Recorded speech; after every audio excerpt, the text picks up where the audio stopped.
Welcome. It's good morning. Today, all right, let's start. Welcome. My name is Rich. I'm glad to have you joining and watching this. Last week we talked about goals and resolutions, how to go about it, write it down, talk about why you want it, how you're gonna do it, and everything. Today we're gonna talk about self awareness, and I chose this after goals specifically for a reason, because if you know, after you write down your goals, after you write down what you want, why you want it, how you're gonna get it, and everything, you have to be self aware, and what that means is you have to know what you're passionate about. You have to know what you're good at, and you have to know what value you can bring to what you're doing. Because if you're not doing what is you, then you're very inauthentic. And we don't want that. We want to be authentic. We want to be ourselves, so we can step into our greater good as we grow. So, self awareness. For an example, me personally, I know I'm very self aware that I am not good at starting a conversation, like walking up to someone randomly in the middle of the street, to do that if I wanted to go work out with somebody. That's just not like that's just not me. I'm That's not me. So I have to be very self aware of that, and I have to figure out a way of how I can do the outcome without doing what's not my lane. So that makes if that makes sense. Another example: if you don't know what you love about yourself, how is someone supposed to know what they love about you? You have to be very self-aware. Love yourself. Everything starts with self-awareness. You have to know, like I said, what you're good at, what you love about yourself. You have to know your priorities. Otherwise, you're bouncing all over the place. No one's gonna understand or understand your goals, or no one's gonna understand what you're trying to do throughout your day. Like one day you're like, this is important to you, and the other day it's not, because you don't know, you're not self-aware about your priorities.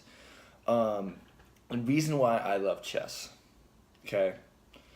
Um, I grew up playing this game. I got introduced when I think I was in second grade. I got introduced. Ended up playing a lot. Played way too much in high school. Meaning I played during class and not paying attention. Don't recommend doing that. If you're in class, focus, pay attention, write notes. Um, but reason why I love chess, it is simply the most complicated, most not complicated, most complex board game ever, because no game is ever going to be the same as one previous played. What I mean by that, I could move one piece forward, start the game, and the other person is going to make a decision off based of what I did. Now, however, if I move this piece, his whole decision changes. Like, you have to be the outcome of a chess game cannot be predicted ever. There's so many possibilities because every piece moves differently. No piece can move the same as the other piece. It just doesn't work like that. So the outcome of a chess game is just like our life. When we look into ourselves, we have to be self-aware that we have to understand we cannot predict our life to the T. We're not Our life isn't statistics. Our life isn't based off of numbers and previous action. Well, it's based off previous actions, but it's not off previous like conclusions, and it's going to lead up one way or another. We have to be self-aware that we don't know what lies ahead. Like 5 years from now, I don't know. You don't know. I could be an author, and that would be a thing, because writing literature is not my thing. But who knows? Um, the reason why I bring this up in the self awareness talk, is because if you're not self aware, if you're not aware of the opportunity and the power of the unknown of our future, if you're stressed about it, if you're putting pressure on it, and if you're in, or even if you're just like you don't even know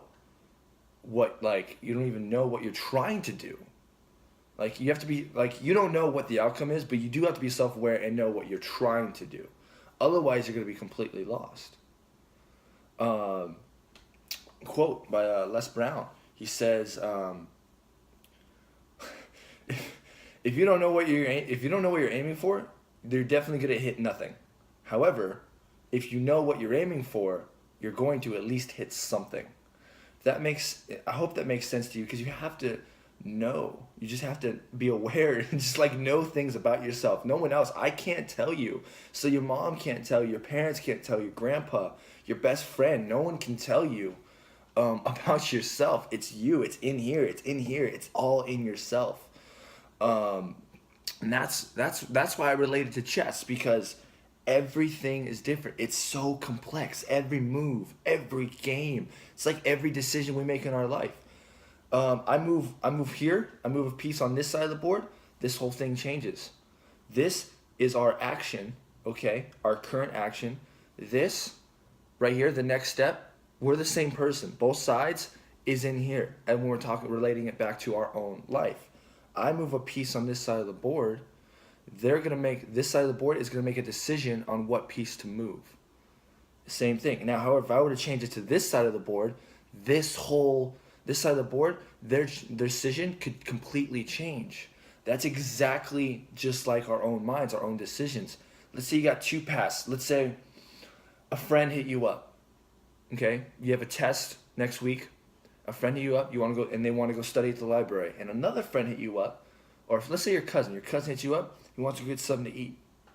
Two, cousin, friend, family, friend, studying, food. I can study later, wherever it is. However, that decision changes the course of your life. Like every single decision. Based off what you do, you're going to make other decisions based on that you wouldn't have made if you went out and went to got lunch with your cousin. So what I'm saying is, we have to be very aware, self-aware of what our priorities are, what we're good at, what your passion is, what value you can bring. Knowing these things about ourselves, we now can make the decisions based upon of where we want to head in our life. Because otherwise, if you're not self-aware about what you want, about your passion, and what what you're good at, what you love about yourself, everything, you're going to be lost in the next 5 years. Two, you're probably going to end up somewhere that you didn't even know, want to be at. And three, you're not going to be fulfilled. So this is very, very important. Oh, and another thing, I completely blew past this when it comes to being self-aware. We always talk about, I mentioned in the last video, it's very, very, very, very important to know why you do things. Well, you have to be self-aware of what motivates you. Why do you get up? What motivates you? It's different for every single person, because it's a self thing. That word is so key. Self. It's in you.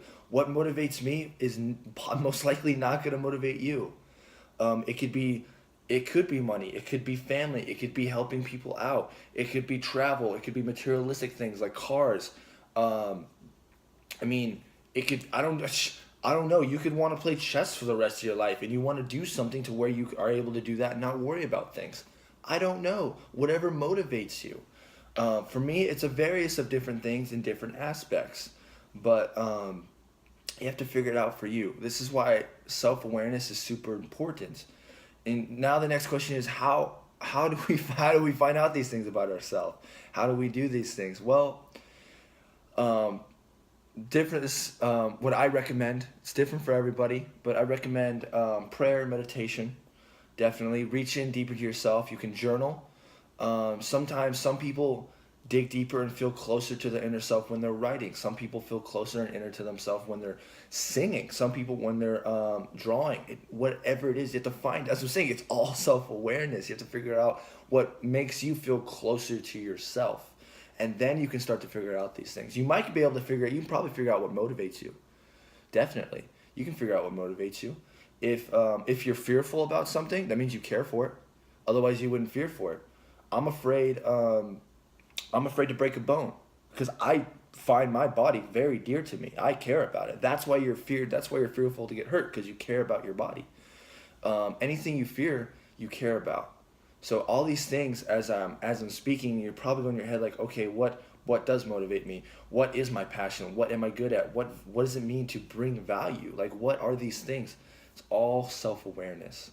I hope this video was super helpful. If for some reason any of you guys, I'll be glad to play you guys in chess. We'll get an online game going. That'd be a lot of fun. Completely random, but just throw that out there. And then the next page, I'm gonna keep talking, but up are to come on my social media. I got Facebook, Instagram. Facebook's just Rich Main. Instagram Rich Main 24. Snapchat Rich Main 24. On Facebook, I have a page called Main Focus on God. If you're looking for help with spiritual development and just maybe that daily encouragement and daily Bible verses and stuff like that. On my also on Instagram and my Snapchat, going over personal development, workout videos, stuff like that. Facebook, just uplifting things. If you're ever looking for any type of positivity, anything that can help you grow mentally, physically, spiritually in your main way, then let me know. Follow me on any of these. If you like this video, please subscribe, like this video, shoot me a message if you have any questions or any future topics you'd like me to cover. With that, have a wonderful day, and we'll see you next week. Next week, we're going over perception.